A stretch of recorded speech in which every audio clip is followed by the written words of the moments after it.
नमस्कार, स्वागत है आपका आवाज़ अड्डा के स्पेशल शो में जो हर शुक्रवार को हम मार्केट पे करते हैं। और अब तो इस वक्त मार्केट की जो हालत है उस पर तो और ज़्यादा विश्लेषण की आवश्यकता है। क्या ज़बरदस्त पूरी बिकवाली पूरे हफ्ते हम लोगों ने देखी कि मार्केट में एक ज़बरदस्त प्रेशर बना और ख़ास तौर पर अगर आप शुक्रवार को देखेंगे तो एक एक्स्ट्राऑर्डिनरी गिरावट वहाँ देखने को मिली। मतलब सारे तरफ फ्री फॉल जैसा माहौल था, एडवांस डिक्लाइन देखिए बहुत तेज़ी से गिरा। तो समझने की ज़रूरत ये है कि क्या ये बहुत दिन से हम लोग किसी फॉल का इंतज़ार कर रहे थे या कोई बहाना था कि कोरोना आ गया तो, या यूएस में बहुत अच्छे जीडीपी नंबर आया तो और डर पैदा हो गया।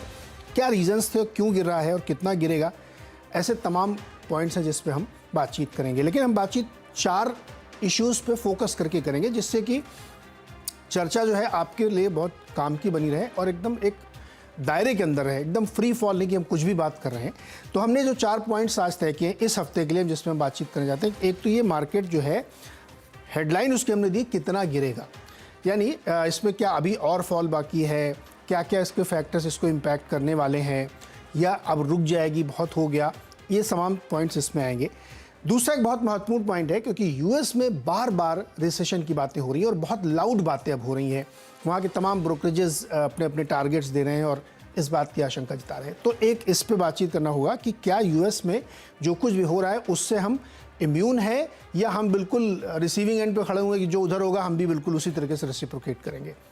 तीसरी बात हम ये समझना चाहते हैं कि इन्वेस्टर के सामने 2023 में यानी नए साल के स्वागत करते हुए हमारे पास विकल्प क्या होंगे। क्या 2023 में भी हमारे लिए इक्विटी एक बेहतर ऑप्शन होगा, या कुछ लोग ये कह रहे हैं कि डेट की तरफ आप जाइए, वहाँ ज़्यादा सेफ गारंटीड रिटर्न मिलेगा 8-10% का। अगर 8% का रिटर्न आपको गारंटीड मिल जाए तो फिर आप इधर 10-12% के लिए इतना जोखिम, इतनी मशक्क़त और इतना मेहनत क्यों करेंगे।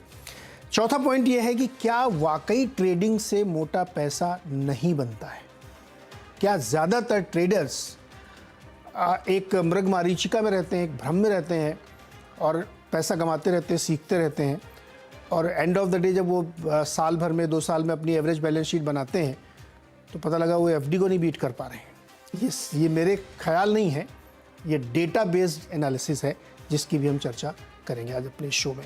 बातचीत करने के हमारे साथ जो मेहमान हैं आज उनसे मैं आपका परिचय कराता हूँ। सुंदरम म्यूचुअल फंड के MD and CEO Sunil Subramaniam ji हमारे साथ हैं, और StockAccess.com के CIO दलजीत सिंह सर हमारे साथ हैं। दलजीत सिंह कोहली सर पूरा नाम है उनका। और SW कैपिटल के डायरेक्टर पंकज जैन जी, साथ ही एनसेट कैपिटल के managing director, partner, founder Anurag Singh US से। और हर बार इनको मैं सुबह सुबह तंग करता हूँ, लेकिन मैं मजबूर हूँ, सारी मुश्किलें वहीं से आती हैं तो मैं क्या करूँ, इनको बुलाना ही पड़ता हमें।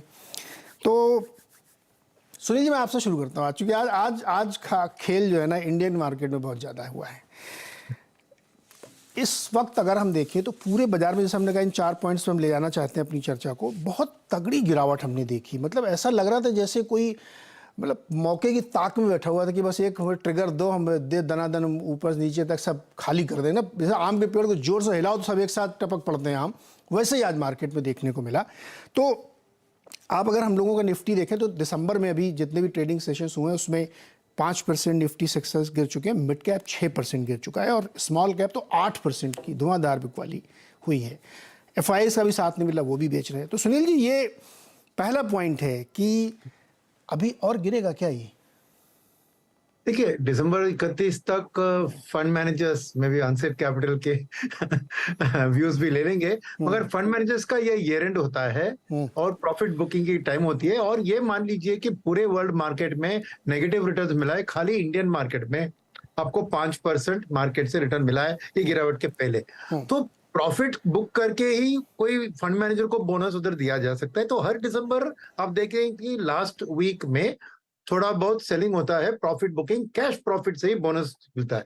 दस नंबर 1 पॉइंट। नंबर 2 पॉइंट है कि कुछ लोग जो खरीदने लायक है वो भी छुट्टियों पे चले जाते हैं, तो एक थोड़ा वॉल्यूम्स कम होते हैं क्योंकि बहुत से लोग अपनी छुट्टी मना करने के लिए मार्केट की पोजीशन को बंद करके जाते हैं। तो जो भी सेलिंग होता है उसके लिए लो वॉल्यूम के कारण वो इम्पैक्ट ज्यादा होता है। तीसरी बात यह है कि कोविड का वापस उभरना एक डाउट सा क्रिएट किया है मन में कि क्या वापस लॉकडाउन ऐसी कोई प्रॉब्लम्स आएगी, कुछ दिक्कतें आएंगी, शटडाउन होगा कुछ फैक्ट्रीज का, तो क्या सप्लाई का डिफेक्ट आएगा, तो इन्फ्लेशन कंट्रोल की बात हो रही है तो इसके कारण इन्फ्लेशन बढ़ सकता है। ऐसे खूब सारी प्रश्न उठते हैं, तो उसका अभी जवाब इमीडिएटली नहीं है, तो एक अनसर्टेनिटी उससे भी बनता है। और चौथी फैक्टर ये है कि इंडियन मार्केट के लिए लिक्विडिटी की जरूरत जो एफआईएस देखिए, मान लीजिए कि हमारी फ्री फ्लोट मार्केट कैप में 35 to 40% एफआईएस का ओनरशिप है, तो उनकी जो भी सेलिंग कुछ भी होती है उसका एक हाइटेंड इंपैक्ट होता है। और आज के दिन में क्या है कि जो हेज फंड का पैसा होता है ना, वो ज्यादातर दो चीजों के ऊपर ट्रेड हो रहा है। एक है ऑयल का दाम, क्योंकि इंडिया 83% अपना तेल इंपोर्ट करती है, तो उसका इंपैक्ट इकोनॉमी में मल्टीपल तरह से होता है। तो ऑयल का दाम गिर नहीं रहा उतना जितना उम्मीद था कुछ महीने पहले।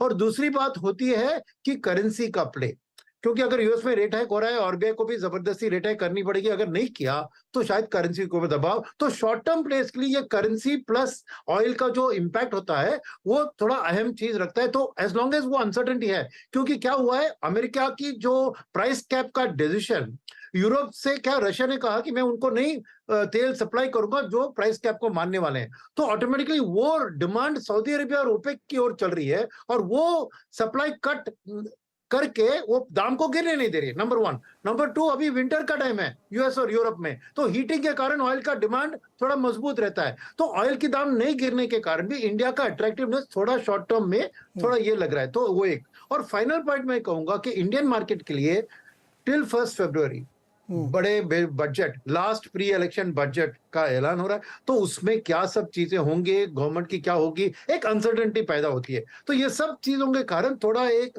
मार्केट में करेक्शन जो हुआ है, बहुत से मार्केट पार्टिसिपेंट्स पूछ रहे थे, अरे इंडिया ओवरवैल्यू लग रहा है compare to other emerging market, correction क्यों ना आए? ये तो एक गॉड गिवन करेक्शन है। तो जो भी फ्रॉथ आप समझे हुआ था वो अभी निकल रहा है, तो वापस एक बाइंग के लिए रीजनेबल। और निकलेगा क्या अभी, और निकलेगा क्या? हाँ, मेरे को 31 दिसंबर 1 जनवरी फर्स्ट वीक तक मेरे को लगता है कि ये एफआई का सेलिंग थोड़ा प्रेशर रहेगा, बिकॉज खरीदने वाले कोई छुट्टी पे है, वही मैं कह रहा था। तो ये एक पीरियड है, हर साल एक जनवरी इफेक्ट की बात होती है, जब जनवरी में बाउंस बैक होता है, तो शायद उसी का उम्मीद हो सकता है इस साल भी। नहीं तो ये जो जब छुट्टी में जाते हैं तो अपना लैपटॉप साथ में लेके नहीं जाते हैं क्या? नहीं नहीं, बिल्कुल नहीं। अरे उनको तो क्या बात कर रहे हैं, मतलब इधर ही छोड़ जाते हैं हमको फंसाने के लिए।